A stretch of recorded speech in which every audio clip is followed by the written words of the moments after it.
반갑습니다. 여러분께서는 우리의 인생이 너무나 짧다고 생각하지 않으시나요? 아니면 혹시 이곳에 계신 분들 중에 혹시 우리 인생이 너무 길어서 고민하고 계신 분 혹시 있으신가요? 우리의 이 짧은 인생 가운데 어떻게 하면 우리의 기준이 아닌 하나님께서 우리의 삶을 평가하시는 그 기준으로 정말 가치 있고 밀도 있는 인생을 살아갈 것인가를 이 시간을 통해 여러분들과 나누고 싶습니다. 안녕하세요. 저는 예수 그리스도 안에서 여러분의 형제요, 친구로서 이 자리에 서게 된 김윤상이라고 합니다.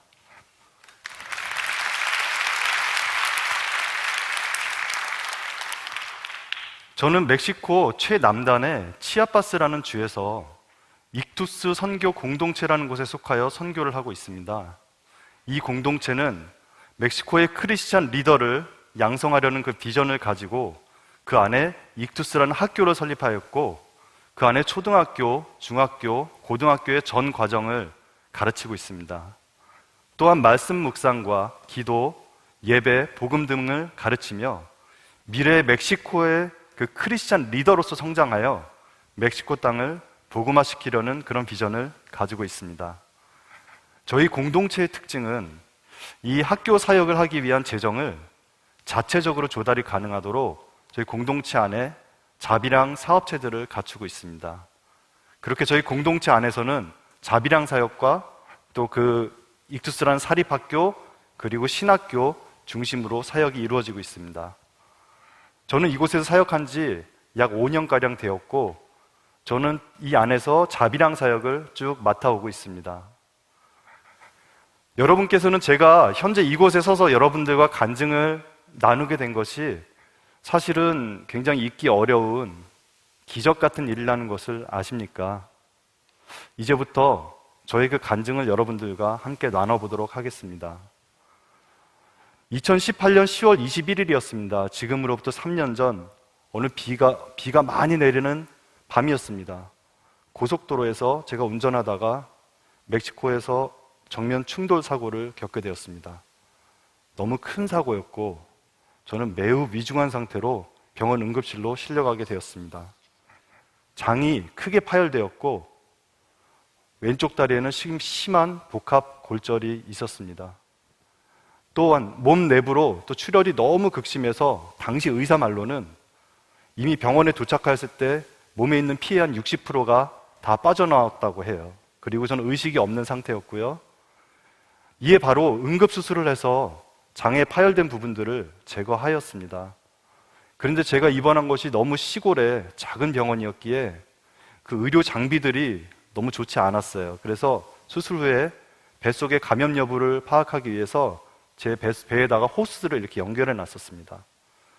그 상태로 한 나흘 정도가 흐르는데 그 호스에서 고름들이 흘러나오기 시작했어요. 그래서 급하게 다시 응급 재수술에 들어가게 되었는데 첫 번째 수술에서 그 파열됐던 모든 부분들이 깨끗하게 제거되지 않고 파열된 부분들이 남아 있었던 것이에요. 뱃속은 이미 감염이 너무 심해져서 복막염이 있었고 더 나아가 폐렴과 폐혈증까지 겹치면서 저의 생존 가능성은 매우 희박한 상태가 되었었습니다. 아니 의사들은 의학적으로 살아날 가능성이 없다고 하는 지경에까지 이르게 되었습니다. 이 감염이 저는 폐에까지 이제 전이가 되었고 이제는 의사들이 저의 폐도 더 이상 기능을 할 수 없다고 하였습니다. 그래서 그 폐에 고인 물을 빼는 시술까지도 진행을 했었습니다. 이런 상태로 24일을 의식이 없는 채로 중환자실에 누워 있었고 그 병원에서도 가장 알아주는 가장 위중한 환자로 있었습니다.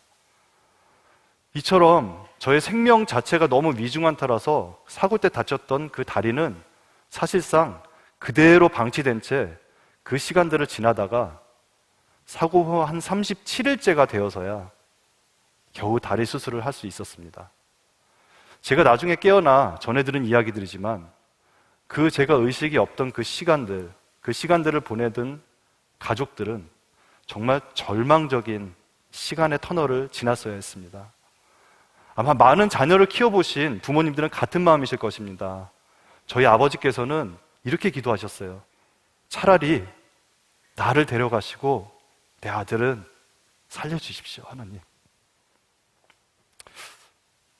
이처럼 처음에는 온 가족이 하나님께 저를 살려달라고 매달렸지만 몇 차례에 걸친 의사들의 그런 절망적인 코멘트들을 들은 이후로 저희 가족들은 이 상황이 너무 고통스러움에도 불구하고 하나님이 주인이시고 그리고 이 하나님께서 예수 그리스도를 십자가에 못 박으시면서까지 구원해내신, 우리를 구원해신 그 하나님 아버지가 저 윤상의 친아버지이심을 바라보며 저희 가족은 오히려 그 상황에서 감사하기로 결정을 내렸습니다. 하나님께서 생명의 주인이심을 인정함으로 살려주셔도 감사하고 또한 데려가셔도 감사할 것이라고 마음의 결정을 하였습니다. 또한 저의 이 사연은 온 세계로 퍼져나가 전 세계의 수많은 주의 자녀들이 저를 위해 함께 기도해 주기 시작하였고 이때부터 저의 상태에 반전이 일어나기 시작했습니다. 이런 상태에서 생명의 끈은 여전히 끊어지지 않고 있었고 유지되고 있었고 또 감염에서부터도 차차 회복이 되어가고 있었습니다. 폐도 서서히 기능을 회복하여 인공호흡기를 통해 주입하던 산소의 양도 점점 줄어들기 시작했습니다. 그때를 회상하시면서 저희 아버지께서는 지금까지도 그런 말씀을 하세요. 그 수술실 앞에서 그 마음이 마치 아브라함이 모리아산에서 그 이삭을 바치던 그 예배와 같은 시간이었다, 이런 고백을 하십니다. 저는 24일 만에 의식을 찾고 깨어나게 되었습니다. 하지만 도대체 무슨 일이 있었던 건지, 도대체 여기는 어디인지, 내 몸은 도대체 왜 아픈지, 숨은 왜 잘 안 쉬어지는지 온통 의문투성인 가운데였습니다. 그리고 아무것도 할 수 없는 그런 무기력한 상태의 현실을 저는 그대로 받아들여야만 했습니다. 여전히 깨어났지만 여전히 위중한 상태였기 때문에 이제부터는 그 죽음을 직면했다라는 것이 저의 현실이 되었습니다. 그럼에도 저를 포함한 우리 가족의 감사는 지속되었습니다. 이제는 우리나 또는 의사가 아닌 하나님께서 일하시고 계신 것이 삶에서 점점 선명해지기 시작했습니다. 제가 의식을 차리기 전부터 의사들은 이미 기적이란 말을 매일매일 반복하고 있었습니다. 그리고 그 기적이 일상이 되어가고 있었습니다. 사람이 할 수 있는 일을 할 때는 굳이 기적이라는 말을 하지 않습니다. 하지만 사람이 할 수 없는 일이 일어날 때 그것을 우리는 기적이라고 부릅니다. 이런 기적이 하루에도 몇 번씩 계속해서 일어나는 것을 우리는 목도하게 되었습니다. 그렇다면 과연 제게 일어났던 이 수많은 기적의 원동력은 대체 무엇이었을까요? 그것은 바로 감사에 있었습니다. 감사는 우리가 마땅히 감사할 만한 환경이 주어졌을 때 그때만 하는 것이 감사가 아니었습니다. 데살로니가전서 5장 18절에서 하나님께서 이렇게 말씀하십니다. 범사에 감사하라. 이것이 그리스도 예수 안에서 너희를 향하신 하나님의 뜻이니라.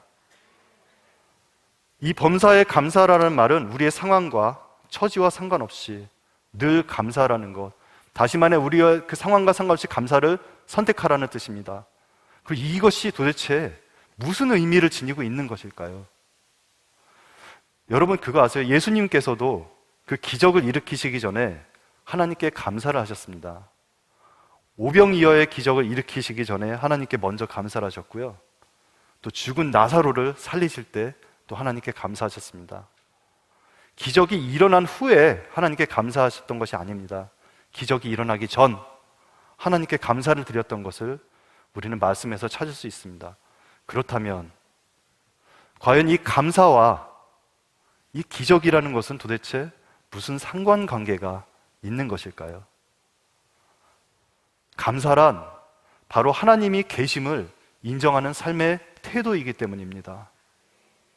하나님께서는 히브리서에서 우리에게 하나님께서 기뻐하시는 믿음이 있다고 말씀하세요. 한번 볼까요? 히브리서 11장 6절입니다. 믿음이 없이는 하나님을 기쁘시게 하지 못하나니 하나님께 나아가는 자는 반드시 그가 계신 것과 또한 그가 자기를 찾는 자들에게 상 주시는 이심을 믿어야 할지니라. 아멘. 그렇습니다. 하나님의 계심을 인정하는 삶, 그것이 감사할 만한 상황이든 혹은 인생의 어두운 터널을 지나고 있는 순간이든 내 삶 가운데 이미 하나님의 깊은 개입과 다스리심이 있다는 것을, 그것을 믿고 인정하는 삶, 그것이 결과로 나타나는 것이 바로 감사입니다. 그러므로 감사는 환경에 따라 하는 것이 아닌 하나님께서 계시고 하나님께서 다스리신다는 그 믿음의 결과로 나타나는 것입니다. 자, 그렇다면 이렇게 감사함으로 우리가 하나님의 다스림을 우리 삶에서 인정해 드릴 때에 과연 어떤 일이 일어날까요? 이제는 우리가 아닌 하나님께서 일하십니다. 사람이 도저히 할 수 없는 그 일을 하나님께서 하십니다. 우리가 믿는 하나님께서는 모든 것을 아시고 모든 것을 하실 수 있는 창조주 하나님이시며, 또 우리는 무언가를 계획할 때에 적어도 한 2수, 3수 정도를 생각하면서 계획을 하지만 시편에서 하나님이 이렇게 말씀하세요. 하나님은 그 수가 바닷가의 모래알보다 많으시다고 하십니다. 이분이 우리를 도우실 때 정말 우리의 삶은 풍성한 기적으로 가득할 수 있습니다. 제가 사고가 나던 무렵 과테말라에서 선교사로 계신 저희 아버지께서는 미국의 LA와 뉴욕에서 마침 세계 선교사 대회를 마치셨을 때였습니다. 그때 거기서 제 사고 소식을 접하시고 바로 그곳에 계셨던 전 세계의 선교사님들께 바로 기도 부탁을 요청드렸습니다. 또한 제 사연을 가지고 전 세계에 그 외에도 수많은 분들께서 당시 정말 눈물로 전심으로 기도해 주셨습니다. 저에겐 의식도 없었던 24일의 경험이었지만 하나님께서는 그 시간 동안 엄청난 회복을 이루셨습니다. 제가 깨어났을 때 절 위에 기도해 주셨던 수많은 분들의 격려 메시지들과 음성 메시지, 영상들이 저에게 와 있었습니다. 제가 본 적도 없고 알지도 못했던 그분들께서는 오히려 격려보다도 오히려 그분들의 간증을 저에게 많이 보내주셨어요. 어떤 분은 이런 말씀하셨어요. 선교사님, 제가 요즘 신앙생활에 슬럼프가 와가지고 정말 믿음이 많이 흔들리고 그리고 너무 힘든 가운데 있었는데 선교사님을 위해 중보하면서 저를 다시 회개하게 되고 제 신앙이 온전히 다시 회복되었습니다. 그래서 너무 감사합니다. 어떤 교회에서는 이런 메시지가 왔어요. 저희 교회는 성도들이 하나 되지 못하고 많은 어려움 가운데 있었어요. 근데 선교사님의 기도 제목을 놓고 우리 성도들이 함께 기도하면서 교회가 다시 하나 되고 회복이 되었습니다. 또 어느 기독교 대학 교수 모임에서는 이런 메시지를 받았어요. 선교사님의 기도 제목을 접하고 교수들이 함께 기도하면서 다시 하나님께서 학교를 세우신 목적과 선교를 향한 열정을 회복시켜 주셨습니다. 심지어 제 평생 한 번도 가보지 못한 러시아란 나라, 그 러시아의 현지 교회에서는 저를 위해 온 교인이 40일간 금식하며 릴레이 기도를 했습니다. 그리고 그 간증으로 교회가 다시 주님께 부르짖고 기도하게 해줘서 너무 고맙다, 이런 연락도 받았습니다. 제가 한국의 병원에 치료차 그때 입원해 있을 때 어떤 모르는 분한테 전화를 받았어요. 안녕하세요. 저는 미국의 캘리포니아에서 온 사람인데 제가 선교사님 병실에 좀 혹시 방문을 좀 해도 되겠습니까? 오십시오. 이분이 오셨습니다. 그래서 제가 오신 김에 저를 위해서 기도를 좀 짧게라도 해주세요, 이렇게 부탁을 드렸더니 이분이 선교사님, 제가 너무 기도해드리고 싶은데 요즘 제가 기도만 하면 너무 눈물이 나가지고 제가 민망해서 기도를 할 수가 없습니다. 죄송합니다. 그러면서 그분의 사연을 말씀하시더라고요. 이분께서 저는 말기 암 환자였습니다.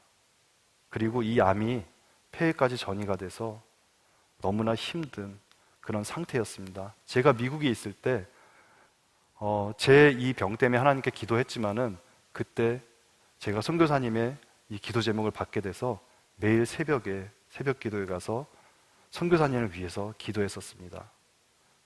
그러다가 제가 한국에 이번에 암 검사를 받으러 들어왔는데 조금 전 주치의가 저한테 확인해 주었습니다. 그 암이 완치되었습니다라고. 그래서 이분께서 그 소식을 저한테 알려주시고 싶으셔서 제 병원까지 그때 오셨었어요. 그리고 어떤 경우는 이런 경우도 있었어요. 제가 병원에 입원해 있는데 어떤 분이 찾아오셨어요. 저를 위해서 이전부터 기도 제목들을 보시고 열심히 기도해 주셨던 분이셨어요. 너무나 감사했죠. 근데 이분이 오시고 인사하시고 이제 가시면서 부탁을 하나 하시는 거예요. 무슨 부탁이십니까? 선교사님, 지금까지 나온 병원비를 제가 다 결제하고 가겠습니다. 그러실 필요 없습니다. 괜찮습니다. 저를 위해 그동안 기도해 주시고 마음 써주신 것만 해도 너무너무 감사합니다. 그랬더니 이분이 아니요, 제가 꼭 결제할 수 있게 해주세요. 하나님이 저한테 마음을 주셨고 하나님이 저한테 말씀하셨어요. 제가 꼭 결제해야 됩니다. 제발 그렇게 하게 해주세요. 이분이 가셔서 크레딧 카드로 그것을 결제를 하셨어요. 중간에. 그러고 가셨습니다. 그런데 며칠 있다가 이분이 다시 오셨어요. 다시 오셨어요. 그러더니 선교사님, 하나님이 말씀하신 금액이 있는데 그때 병원비가 너무 적게 나왔어요. 그래서 제가 나머지 현금으로 해서 선교사님도 헌금으로 드리려고 가지고 왔습니다. 괜찮습니다. 정말 괜찮습니다. 그럼 제가 마음만 받겠습니다. 아니요, 선교사님 받으셔야 됩니다. 하나님이 저한테 시키신 일입니다. 하나님이 하셨기 때문에 제가 순종해야 됩니다. 꼭 받아주십시오. 이렇게 하시고 저한테 그 헌금을 하시고 돌아가는 엘리베이터에서 제가 그때 너무 그게 감사해가지고 제가 이번에 한국 들어왔을 때 이분께 연락을 드리고 식사를 하면서 한번 만나 뵀어요. 그랬더니 그 당시 얘기를 하시는 거예요. 선교사님, 그때 하나님이 저한테 헌금하라 그러셨는데 사실은 제가 돈이 없었어요. 그래서 제가 신용카드로라도 결제하려고 그렇게 하고 찾아갔던 겁니다. 그런데 어떤 일이 일어난지 아세요, 선교사님? 제가 선교사님께 그 마지막 하나님 말씀을 헌금을 드리고 나오는 그 순간 병원의 엘리베이터에서 전화받았습니다. 전혀 생각하지도 못했던, 상상하지도 못했던 그런 돈이 그날 제 구자에 그냥 떨어졌어요. 그런데 그게 정확히 선교사님한테 헌금했던 금액에다 0 하나 더 붙어 들어왔습니다. 이런 말도 안 되는 일들이 일어나더라고요. 이처럼 수많은 회복과 감사의 메시지들이 저를 알지 못하는 분들로부터 와 있었고, 어쩌면 이 멕시코 시골에 그 이름도 없는 한 선교사가 그냥 선교하다 교통사고 나서 죽었대더라, 이렇게 끝나고 별일 아니게 넘어갈 수도 있는 이 저의 사건을 통해 하나님께서는 전 세계의 수많은 회복들을 동시에 이루어내셨습니다. 나중에 제 병실에 문병 오셨던 친한 친구의 어머니가 그러시더라고요. 윤상아, 네가 서서 한 일보다 누워서 한 일이 더 많네. 왜 웃으시는 거지? 서서 한 일보다 누워서 한 일이 더 많네. 그렇게 말씀하셨습니다. 그때는 정말 농담처럼 웃으면서 지나갔습니다. 그런데 돌아서 생각을 해보니 정말 제 평생을 들여서 할 수 없는 그 일을 하나님께서 하시니까 정말로 그 짧은 시간, 제가 누워있던 그 짧은 시간에 하나님께 전 세계를 아울러서 하셨습니다. 저는 그때 깨달았습니다. 사역의 주체는 내가 아니구나. 하나님이 하셔야 하는 것이구나. 내 힘으로 내 평생의 노력과 희생을 다 드려도 이룰 수 없는 그 일을 하나님께서 하시니까 정말 한순간에 그것을 이루어내시는구나. 그럼에도 불구하고 많은 경우 하나님께 전심으로 기도하고 간구함에도 사실 우리 주변의 가족이나 지인들 또는 선교사님들이 안타깝게도 결국 이 땅을 떠나기도 합니다. 그렇다고 하여도 하나님의 선하심에는 변함이 없고 우리는 그것을 반드시 인정해야만 합니다. 우리의 생명에 대한 하나님의 그 주권과 다스리심을 우리는 명확히 인정해야만 합니다. 그리고 하나님께서 그 생명을 설사 거두신다 하여도 우리는 진심으로 그 하나님의 주권을 인정하며 감사할 수 있는 마음의 자세를 가져야만 합니다. 저의 경우는 아마도 하나님께서 제게 이 땅에서 좀 더 시키실 일이 있는 것 같으십니다. 그래서 아마도 저에게 기회를 다시 한번 주신 것이 아닌가 그렇게 생각을 하고 있습니다. 저는 어려서부터 꿈과 비전이 굉장히 크고 명확했던 사람입니다. 저는 일찍이 사업을 인생의 방향으로 잡고 돈을 많이 벌고 크게 성공하고 싶었습니다. 그리고 저의 그 성공의 정점에 다다랐을 때에 제가 크리스찬이라는 것을 드러내면 그것이 하나님께 큰 영광이 되고 저는 정말 가치 있는 인생을 살았다라는 그 기쁨에 충만할 것만 같았습니다. 그래서 그것을 이루기 위해서 저는 온 인생을 열정을 가지고 달렸고 어떤 희생과 어려움도 그 비전이라는 이름 앞에 모두 감당하면서 살아왔었습니다.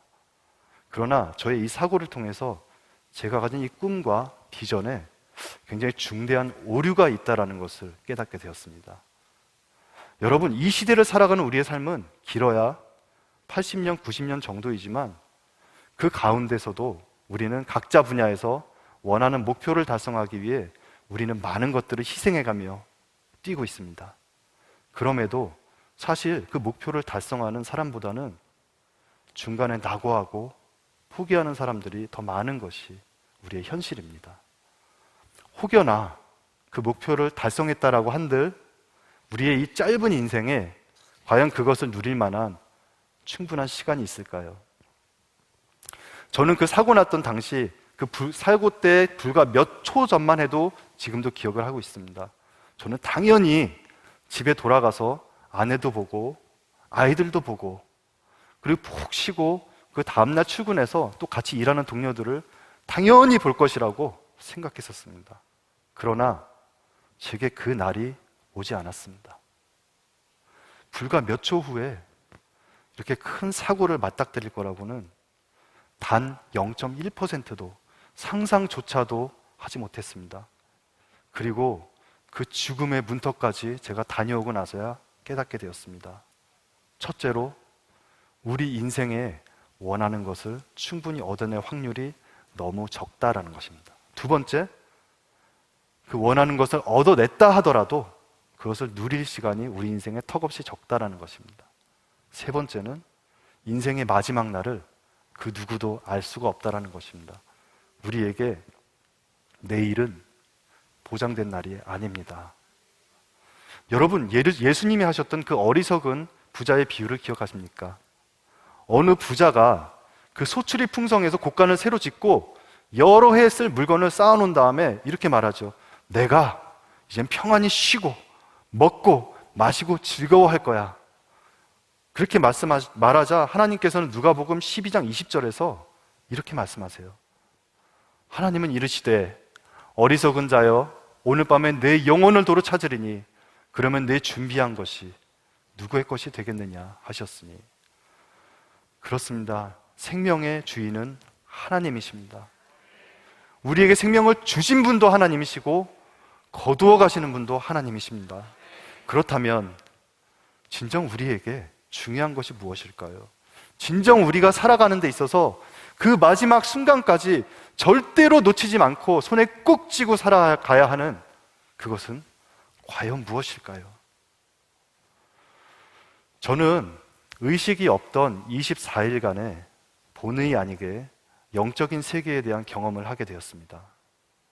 그것은 어떤 환상이나 꿈과 같은 것이 아니고 어떤 구름 위를 산책하고 구름 위를 걷는 이런 것이 전혀 아니고 실제로 존재하고 있는 어떤 다른 현실이고 현장이었습니다.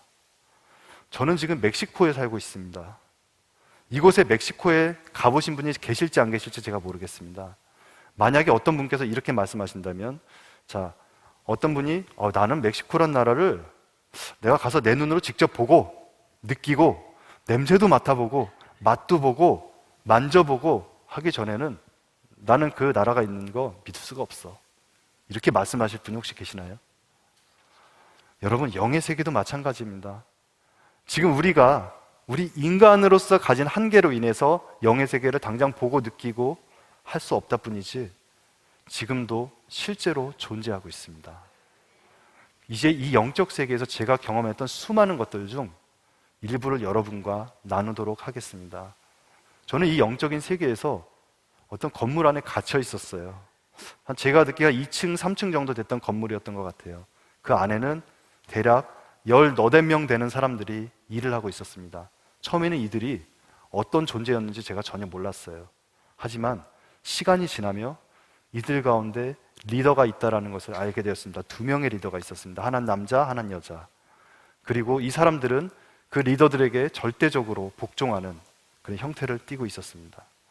저는 그 안에서도 온 몸에 기운이 없어 거의 죽어가고 있었고, 그럼에도 이 사람들은 제게 온갖 돈 벌어오는 일들을 시켰어요. 그리고 또한 온갖 협박과 죽음의 위협들이 저에게 가해지고 있었습니다. 저는 도대체 이게 무슨 상황인지도 모른 채, 이들이 무슨 존재인지도 모른 채 저는 시키는 대로 하고 있었고, 그 안에서 정말 공포에 질린 대로 살고 있었습니다. 마치 무언가의 노예가 된 것처럼 말이죠. 돈을 벌기 위해 여러 나라로 보내졌었습니다. 그리고 저는 정말 그 안에서도 성공적으로 돈을 많이 벌어댔습니다. 하지만 그 끝은 항상 목숨의 위협과 공포로 끝이 났었고, 그때마다 처음에 그 건물로 다시 돌아와 갇혀 있게 되었습니다. 시간이 지나면서 이 리더들은 사단의 종들이며 사단에게 복종하는 그런 영적 존재들이라는 것을 깨달을 수 있었습니다. 건물에 갇혀 있는 동안에 이들은 차례대로 저를 돌아가면서 계속 괴롭혔었고, 저는 차라리 이렇게 살 것 같으니 죽는 것이 낫지 않을까, 그런 생각도 굉장히 여러 차례 했었습니다. 온 몸에 기력이 쇠하였고, 이들의 위협에 아무것도 할 수 없는 저의 무기력한 모습에 정말 기가 질리고 공포에 늘 떨어야 했습니다. 정말 끝이 없는 그런 나날들이었습니다. 그러던 중 어느 날이었습니다. 하늘에서 이렇게 한 줄기 빛 같은 것들이 들어왔어요. 그리고 그 빛을 따라서 나팔 소리 같은 것들이 들려왔고, 이 나팔 소리와 함께 어떤 찬양 소리가 들려오기 시작했어요. 그때 제가 비로소 뭔가 깨닫기 시작했습니다. 그래, 나는 예수님을 믿는 사람이었지, 정말 목소리도 나오지 않고 몸도 움직여지지 않았습니다. 그래서 그때 정말 개미 같은 목소리로 나지막하게 예수, 보혈 이란 단어를 읊조리기 시작했습니다. 그러자 갑자기 이곳에 있던 사람들의 분위기가 부산스러워지기 시작했어요. 뭔가 분위기가 확연히 달라지는 것을 느꼈습니다. 그러면서 제가 혼자 그때 생각을 했죠. 이거 봐라, 이거 뭔가 반응이 있는데? 그때부터 힘을 내서 예수, 보혈 반복해서 읊조리기 시작했습니다. 그곳에 떨림이 생기는 것을 느낄 수 있었습니다. 그곳에 있는 사람들이 뭔가 불안에 떠는 것들이 느껴졌습니다. 그렇게 예수, 보혈 외치다가 지쳐서 잠이 들었습니다. 그때 그곳의 리더들이 그곳에 있는 아랫사람들을 모두 모아다가 엄청나게 혼을 내는 소리를 누워서 듣게 되었습니다. 뭐라 그러냐면요, 제가 도대체 어디서 저 주문을 배워왔느냐고, 도대체 저 주문을 어디서 듣고 왔냐고, 그러면서 그 밑에 사람들에게 그 누구도 근처에 얼씬거리지도 못하게 만들고, 그 누구도 저 사람에게 아무 말도 할 수 없게끔 철저히 감시하라고 그렇게 명령하는 것을 듣게 되었습니다. 그 이후에 제가 있던 자리에 온 사방은 라디오, 카메라, 뭐 이상한 도구들로 해가지고 그 감시기구들로 꽉 채워졌었어요. 그리고 제가 정말 모기만한 소리를 작게 하는 말들조차도 전부 다 듣고 기록하고 있었습니다. 그래서 저는 잠에서 깰 때마다 예수, 보혈 이것을 계속해서 외쳤고, 그 이후로 이들은 저를 더 이상 돈 벌라고 보내지도 않고 저를 더 이상 건드리지도 않게 되었습니다. 잠시 잠에 들었었는데 그때 이 아랫사람들이 그 리더들에게 보고하는 것을 듣게 되었습니다. 이렇게 보고를 하더군요. 제가 저 주문을 한번 외울 때마다 지금 우리가 계획 세워놓은 것들이 3개씩, 정확히 3개라 그랬습니다. 3개씩 깨져나가고 있습니다. 이제 우리 어떡합니까? 저는 그 말을 듣는데 힘이 났습니다. 예수 보혈이란 그 말의 힘이 느껴졌습니다. 온 힘을 다해서 예수 보혈을 외치며 이제는 그들과 대적하기 시작했습니다. 그 이번 다니엘 기도의 첫날, 이제는 역전되리라. 저는 이 말씀을 들으면서 이때 순간이 정말 쫙 떠올랐었어요. 정말 악한 영들에게 잡혀있던 저의 상황이 이 예수 보혈의 능력으로 완전한 반전이 일어나고 완전한 역전이 일어나고 있었습니다. 그러던 어느 날 저는 그 건물 밖을 빠져나오게 되었습니다. 저는 어떤 캄캄한 밤중에 어느 강가의 자갈밭 위에 서 있었습니다. 저기 멀리 큰 돌산이 보여 있어요. 그리고 그 꼭대기, 돌산의 꼭대기에 누군가 빛을 내며 서 있는 것을 보았습니다. 한눈에 알겠더라고요. 굉장히 장군처럼 늠름한 모습의 예수님이셨습니다. 간혹 사람들이 저한테 이걸 묻습니다. 그때 그 예수님인지 어떻게 알았어? 그때 그 느낌이 어떤 건지 제가 잠시 좀 설명을 드릴게요. 여러분, 혹시 여러분이 어렸던 시기에 정말 친했던 친구들이 있는데 살면서 가는 길이 다르고 하는 일이 다르고 하다 보니까 연락이 끊기고 관심도 없어지고 그러면서 서로 잊고 지내면서 10년, 20년이 지났어요. 그러다가 어디 갔는데 갑자기 우연스럽게 딱 마주친 거예요. 그러면서 네가 바로 그때 걔지? 네가 바로 그때 그 친구지? 이런 경험이 혹시 있으십니까?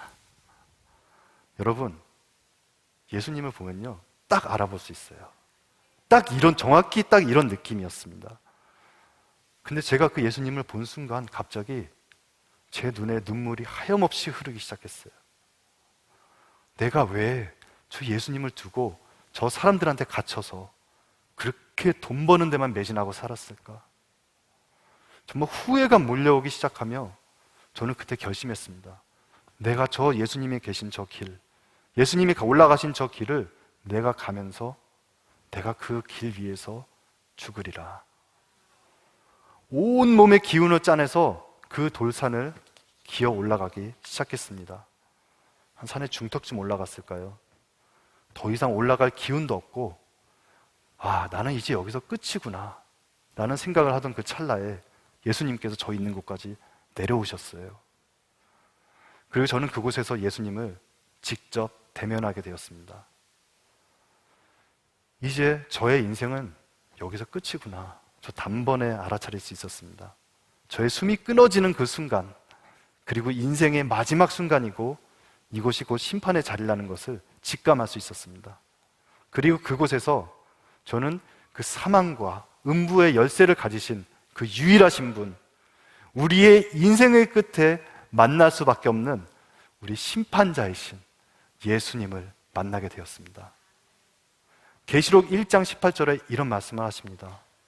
곧 살아있는 자라, 내가 전에 죽었었노라. 볼지어다 이제 세세토록 살아있어 사망과 음부의 열쇠를 가졌노니. 이때 저를 잡고 있던 그 사탄의 리더 중에 한 명이 저희 있는 이곳까지 쫓아 올라왔어요. 그래서 저는 이곳에 모든 기운이 빠져서 바닥에 누워 있었고, 사탄과 예수님 그 사이에 제가 누워 있는 채로 그곳에서 저의 모든 삶이, 어려서부터 최근까지 저의 모든 삶이 필름처럼 빠른 속도로 쫙 펼쳐지기 시작했습니다. 저의 이 삶을 저만 보는 것이 아니라 예수님과 저와 사탄이 같이 저의 삶을 보기 시작했습니다. 그곳에서 사탄은 저의 삶에서 자신이 저를 데려가야만 하는 이유, 예수님, 제 때 저거 보세요. 저렇게밖에 못 살았죠. 제 저거 보세요. 하는 꼬라지 좀 보세요. 그러면서 저의 삶을 평가하고 예수님 앞에 참소하기 시작했습니다. 하지만 예수님께서는 그 똑같은 그 순간들, 제가 봐도 너무나 창피하고 너무나 수치스럽고 너무나 부끄러운 그런 인생의 순간들을 보면서 예수님께서는 저의 인생의 어떤 잘못도 저를 정죄하지 않으셨어요. 저는 어렸을 때 그런 상상을 몇 번 해봤던 적이 있어요. 내가 언젠가 이 땅을 떠나서 하나님의 심판대, 예수님의 심판대 앞에 섰을 때에 내가 지은 죄가 너무 많아서 혹시나 천국에는 들어가겠지만 예수님이 윤상아 너 진짜 그때 왜 그랬니? 윤상아 너 그때 너 나 믿는다면서 왜 그랬어? 정말 창피하게. 나는 예수님한테 그런 책망을 들으면서 정말 수치스럽고 부끄러운 가운데 천국에 들어가게 되지 않을까? 이런 상상을 했던 적이 있었어요. 그런데 정작 그 순간이 왔는데요. 예수님께서는 저희 인생의 어떤 잘못을 가지고도 정죄하지 않으셨습니다. 그때 그리고 그 사탄에게 저를 끝까지 내주지 않으셨어요. 지금도 그 예수님께 따지고 들던 그 사탄의 목소리가 지금도 쟁쟁하게 들려요. 정말 토시 하나 안 틀리고 이렇게 예수님께 말했어요. 예수님, 도대체 얘가 뭔데 그렇게 놔주지를 않고 그렇게 붙들고 계십니까? 그럼 휙 돌아서 가버렸습니다. 로마서 8장 1절 말씀에 이렇게 기록이 되어 있습니다. 그러므로 이제 그리스도 예수 안에 있는 자에게는 결코 정죄함이 없나니. 나중에 깨닫게 된 사실이지만 예수님께서는 그 수많은 사단의 참소에도 불구하고 저를 결코 정죄하지 않으셨습니다. 그 이유는 바로 제가 예수 그리스도를 믿음으로 죄 사함을 받았기 때문에 심판자 되신 예수 그리스도 앞에 섰을 때 더 이상 그 죄에 대해서 정죄할 근거가 없었기 때문입니다. 대신 저의 인생에서 예수님께서 정말 기뻐하시고 정말 가치 있게 평가하시는 순간들을 뽑아내셨어요. 근데 정말 놀라운 게 뭔지 아세요? 예수님께서 제 삶에서 평가해 주신 부분이 정말 너무너무나 적었어요. 저는 독실한 믿음의 가정에서 태어나 어려서부터 주일학교에 다니고 주일 예배에 빠지지 않고 또 찬양팀, 성가대, 부흥회, 수련회, 단기선교 등등 교회에서 하는 모든 활동에 참여했었고 제 인생의 많은 시간들을 실제로 교회 안에서 보냈습니다. 하지만 안타깝게도 제가 보낸 그 수많은 시간들이 예수님께 뽑히지를 않았어요. 그 모든 순간에 그러면 제가 예수님한테 예수님 내가 교회에서 보낸 시간이 얼만데, 내가 예배 자리에 앉아 있었던 시간이 얼만데, 예수님 내가 선교 쫓아다니면서 했던 시간이 얼만데, 너무 째째하신 거 아닙니까? 제가 반론을 제기할 수 있었을까요? 아니요. 예수님 앞에 단 한마디도 반론을 제기할 수가 없었습니다. 왜 그러냐면은 그 모든 순간에 저조차도 의식하지 못하고 있던 저의 마음속의 동기들이 거기서 모두 드러났기 때문입니다. 저는 교회에 있었고 예배의 자리에 앉아 있었지만 그곳에서 드러났던 저의 마음속 동기, 그거는 저도 모르던 것이었습니다. 저도. 제 마음속 동기는 정말 하나님을 사랑해서, 하나님을 좋아해서, 하나님을 예배드리고 싶어서가 아니었었습니다. 도리어 주변 사람들에게 신앙 좋은 청년으로, 신앙 좋은 학생으로 인정받고 싶은 욕구가 그 안에 가득 있었습니다. 사람에게 인정받기를 원했던 저의 신앙생활의 세월은 단 한순간도 저의 심판의 순간에 예수님께 인정받지 못했습니다. 로마서 2장 16절에 이렇게 말씀하십니다. 곧 나의 복음에 이른 바와 같이 하나님이 예수 그리스도로 말미암아 사람들의 은밀한 것을 심판하시는 그 날이라. 이 심판의 날이 저에게 왔을 때에 그 은밀했던 것, 저조차도 의식하지 못했던 그 은밀했던 저의 마음속에 삶의 그 모든 동기들이 그 앞에서 드러났습니다. 그런데 오히려 여러분, 예수님께서 정말 가치 있다고 뽑으셨던 순간들이 어떤 것들이 있었는지 아세요? 그 시간들 중에는 제 삶에서 정말 가장 어렵고 가장 힘들고 절망적이었던 상황들이 그 안에 포함되어 있었어요. 예를 들면은 제가 사업을 하다가 모든 돈을 다 잃은 적이 있었어요. 정말 제 구좌에 띵 0이라는 숫자가 딱 뜨더라고요. 정말 돈이 정말 하나도 없어서 얼마 안 있으면 우리 가족이 정말 길에 내앉을 수도 있겠구나. 정말 그런 형편이었습니다. 정말 그 당시 되는 일이 하나도 없고 정말 어디 의지할 곳도 없는 그런 상황이었습니다. 그때 집에 돌아오면 정말 무릎이 저절로 꿇리고 하나님께 간구하게 되었습니다. 하나님, 저 제발 살려만 주세요. 제발 우리 가족 살려만 주세요. 제발 좀 도와주십시오. 제가 의지할 것이 오직 하나님밖에 없습니다. 정말 그 지푸라기 잡는 그런 심정으로, 그런 믿음으로 하나님을 의지했던 그 순간이 있었습니다. 그 순간이 예수님께서는 그렇게도 좋으셨나 봐요. 그것을 예수님께서는 제 삶에 가치 있는 시간 중에 하나로 뽑으셨습니다.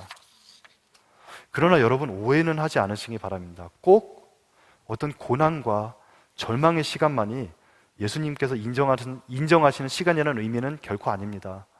하나님을 예배하고 하나님을 찬양하던 그 수많은 시간 가운데 저의 경우 제 마음의 은밀한 것, 다시 말해서 저의 마음의 동기가 하나님을 향해 있지 않고 사람의 인정을 향해 있었기 때문에 그것이 문제였던 것입니다. 그 가치 있다라고 예수님께서 뽑으신 그 시간들은 바로 저의 인생에서 예수님과 실제로 동행했던 시간들이었습니다. 그러면 어떻게 하면 우리의 삶에서 예수님과 동행이 가능할까요? 과연 어떤 순간이 과연 예수님께 그 우리의 마지막 때에 그 동행의 순간으로 인정이 되어질 수 있을까요? 그것은 예수 그리스도께서 온전히 나의 삶의 주인으로서 인정해드리던 순간들이었습니다. 저의 경우 모든 것이 평안하고 모든 것이 잘 되고 하던 그때에도 정말 예수님을 제 삶의 주인으로 온전히 인정해드렸었으면 너무나 좋았을 뻔했지만 저는 그러지 못했어요. 그러다 보니까 내가 할 수 있는 것이 아무것도 없고 정말 의지할 것이 아무것도 없고 무기력하고 절망스러웠던 그 순간, 그때 예수님을 잡았던 그 순간들, 그때가 돼서야 저는 예수님을 제 삶의 주인으로 인정했었더라고요. 그 순간이 되어서야 예수님을 제 삶을 다스리는 분으로 인정했었더라고요. 바로 이 예수 그리스도를 온전히 삶의 주인으로 인정해드리는 이 순간들, 바로 이 순간들이 예수 그리스도와의 동행의 핵심이 되어집니다. 이 일이 있고 나서부터 저의 삶의 목표는 어떻게 되었을까요? 저의 삶의 목표는 바로 예수 그리스도와의 동행이 되었습니다. 왜냐하면 그것만이 심판의 그 날에 예수님께서 인정해 주시는 유일한 가치이며 어떤 다른 여러 가지 가치들 중에 좀 더 나은 가치가 아니고요, 오로지 이것만이 인생의 진정한 가치가 있는 것이기 때문에 그렇습니다. 예수 그리스도를 나의 주로, 나의 왕으로 인정해드리고 나의 생각과 주장을 그 앞에 내려놓고 예수 그리스도의 말씀을 존중해드리는 그런 삶에 관심을 갖게 되었습니다. 솔직히 말해 예수님은 우리가 하고 있는 일의 성공과 실패에는 그렇게 큰 관심이 있으신 것 같지는 않으세요. 오히려 예수님은 우리의 삶에 그것이 성공하든 실패하든 우리의 삶에서 함께 거하기를 원하시고 우리의 삶에서 함께 동행하기를 원하십니다. 보통은 일반적으로 이런 마지막 숨을 거둘 때 이런 심판의 자리까지 누군가 가게 된다면 그 다음에 심판의 판결이 내려지고 그 다음에 영원한 세계가 갈라지겠죠. 하나님의 나라로 가든 아니면 사탄에게 끌려서 영원한 형벌 가운데로 가든 결정이 내려질 텐데 저의 경우는 좀 특별하게 예수님을 만난 그 이후에 제가 갇혀 있었던 그 건물로 또 다시 돌아오게 되었어요. 그리고 이제는 더욱 힘을 얻어서 예수, 보혈, 그리고 이젠 구원까지 그곳에서 외치기 시작했습니다. 곧 예수 그리스도의 보혈의 능력에 힘입어서만 우리는 사단이 잡고 있는 그 권세를 깨뜨리고 예수 그리스도께 붙잡힌 바가 되고 구원까지 이르게 된다는 것을 저는 현실로 그때 깨닫게 되었기 때문입니다. 그 안에서 예수, 보혈, 구원을 외치며 이제는 자신 있게 영적 전쟁을 치르기 시작했습니다. 사단의 계획들이 무너져가는 것을 눈으로 보고 제게 아무 힘도 실질적으로 쓰지 못하는 것들을 그곳에서 경험하게 되었습니다. 눈만 뜨면 이런 영적 전쟁을 치르다가 또 지쳐서 잠들곤 했습니다. 어느 날이었습니다. 정말 사탄이 그 리더 중에 한 명이 저의 건너편 침대에 걸터 앉아서 제게 말을 건네었습니다. 우리 이제 그만합시다. 이제 그쪽도 그만하시고 저희도 이제 그만할게요. 이렇게 얘기하더라고요. 그런데 그 말 듣고 나니까 야, 내가 이겼구나.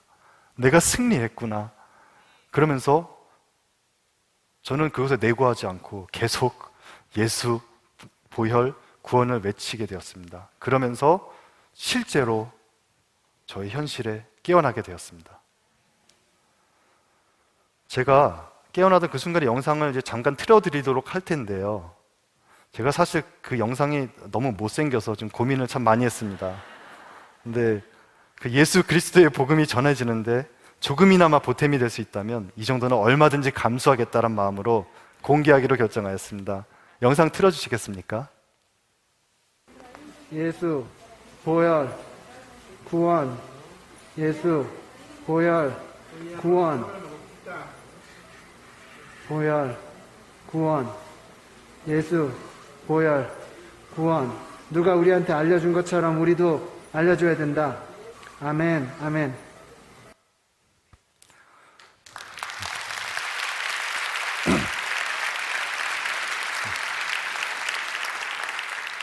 당시 제가 목에 당시 현실이 어디가 현실인지 구분이 안 되는 상태에 딱 깨어나자마자 그냥 예수 보혈 구원을 외치고 있었어요.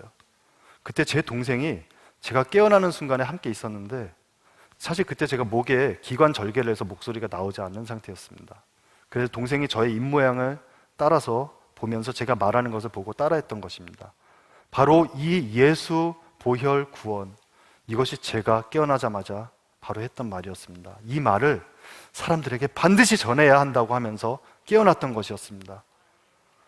그런데 여러분, 깨어나고 나니까 이제 점점 제가 처한 현실이 깨달아지기 시작했어요.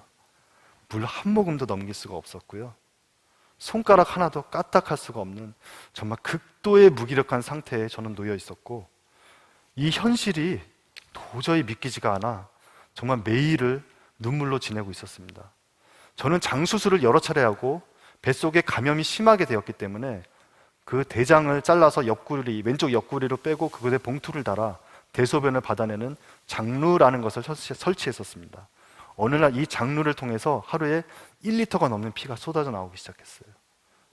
혈압은 급격하게 떨어졌고 그 멕시코 시골에서 제 혈액형과 맞는 피를 구할 수가 없었습니다. 정말 머리가 핑핑 돌고 눈이 뒤로 넘어가려고 그러고 머리가 아프고 손발이 정말 얼음장같이 차가웠어요.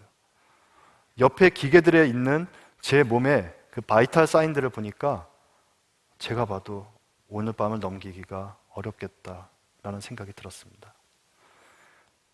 그 멕시코에 제가 입원했던 병원은 아이들의 출입이 금지되어 있습니다.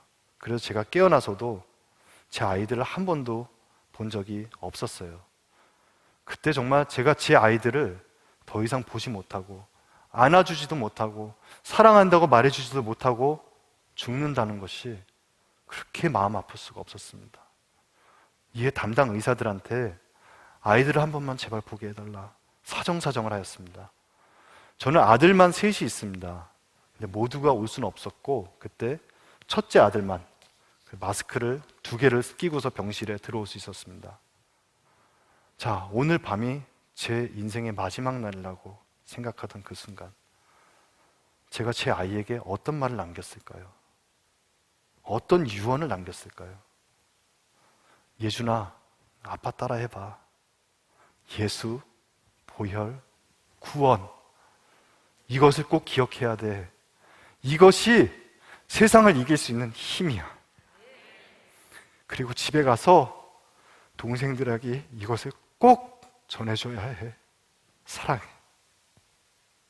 그것이 제가 제 아이에게 남긴 마지막 말이었습니다. 제 아버지는 그날 제게 그러시더라고요. 이제는 내가 네 아버지가 아니야. 하나님이 너의 친아버지셔. 그 하나님을 기억하고 그 하나님만 붙들어. 저희 어머니는 그러셨어요, 저한테. 너 오늘 죽으면 천국 갈 수 있지? 너 예수 그리스도 믿지? 구원의 확신이 있지? 그렇게 저는 가족과 저의 마지막이 될지 모르는 밤을 정리하고 있었습니다. 엄마, 아빠 사랑해요. 제 아내에게도 사랑한다고 고백하며 또 저를 그곳에서 헌신적으로 보살펴준 동생과 그날 밤 저희 가족은 제 인생의 마지막 사진이 될지도 모르는 그 사진을 그 병실에서 찍었습니다.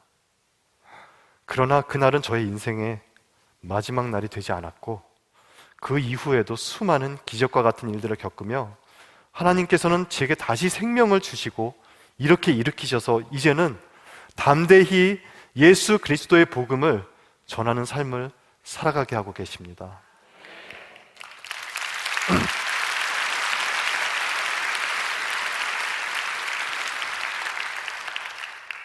여러분, 우리의 인생은 생각보다 길지 않습니다.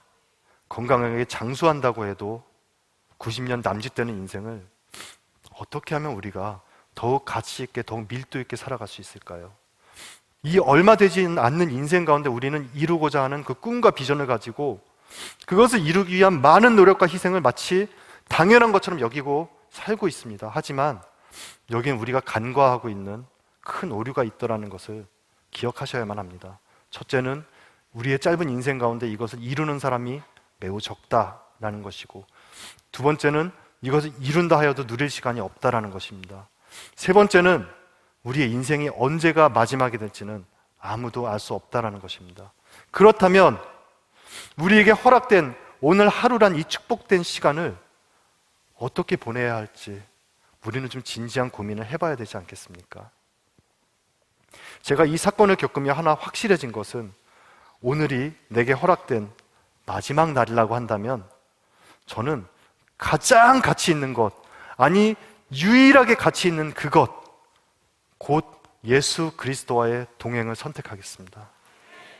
이 예수 그리스도와의 동행이 실질적으로 우리의 삶에 실현되기 위해서는 우리가 알아야 될 것들이 몇 가지가 있습니다.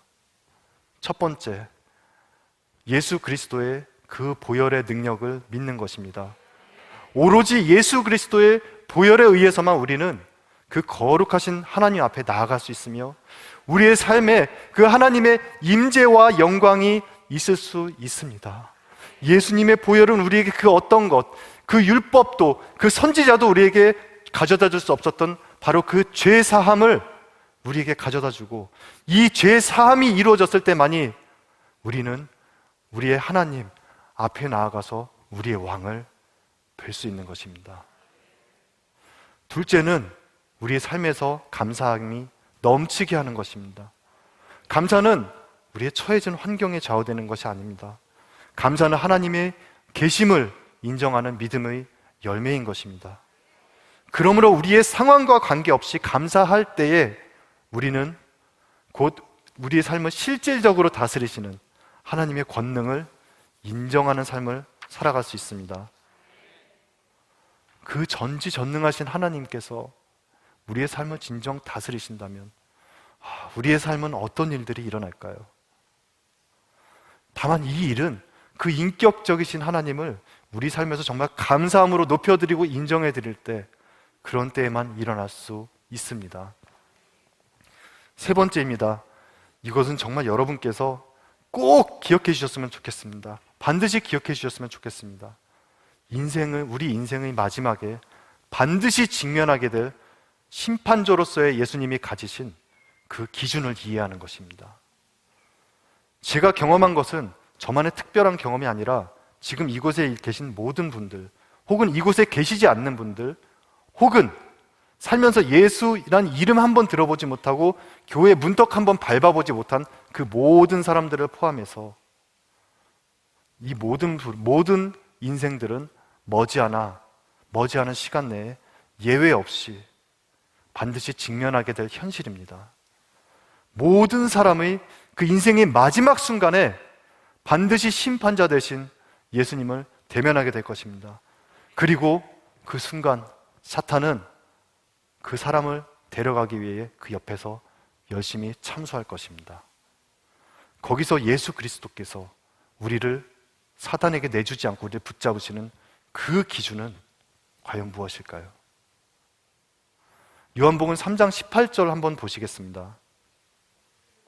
그를 믿는 자는 심판을 받지 아니하는 것이요 믿지 아니하는 자는 하나님의 독생자의 이름을 믿지 아니함으로 벌써 심판을 받은 것이니라.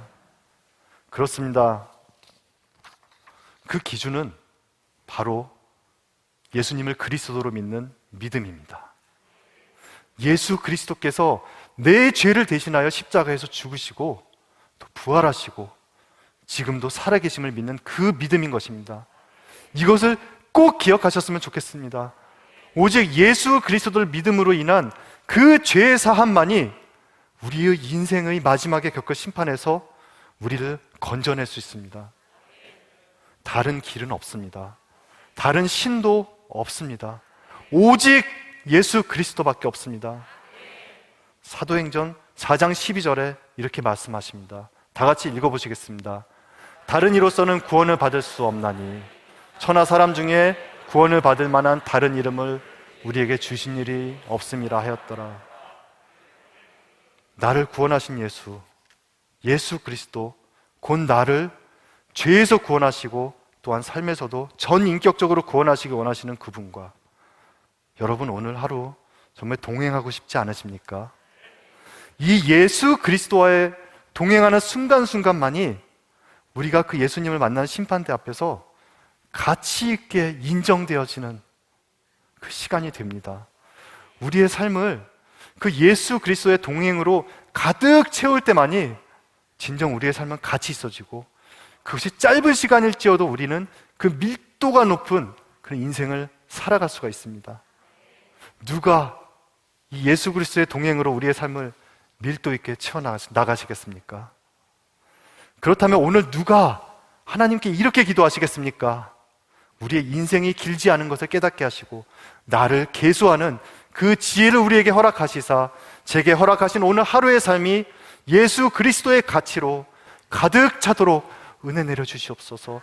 이 예수 그리스도의 보혈을 의지하여 우리의 왕 되신 하나님의 보좌 앞에 우리가 나아가오니 그 얼굴을 나를 향하여 드사 그 독생자 아들 그 예수 그리스도의 의로 나를 더딥히시고 삶에 감사함이 넘치게 하여 주사 하나님의 그 왕되심과 다스리심을 나의 삶에서 인정하고 높여드리며 하나님과 동행하는 시간으로 저의 삶을 가득 채워주시옵소서.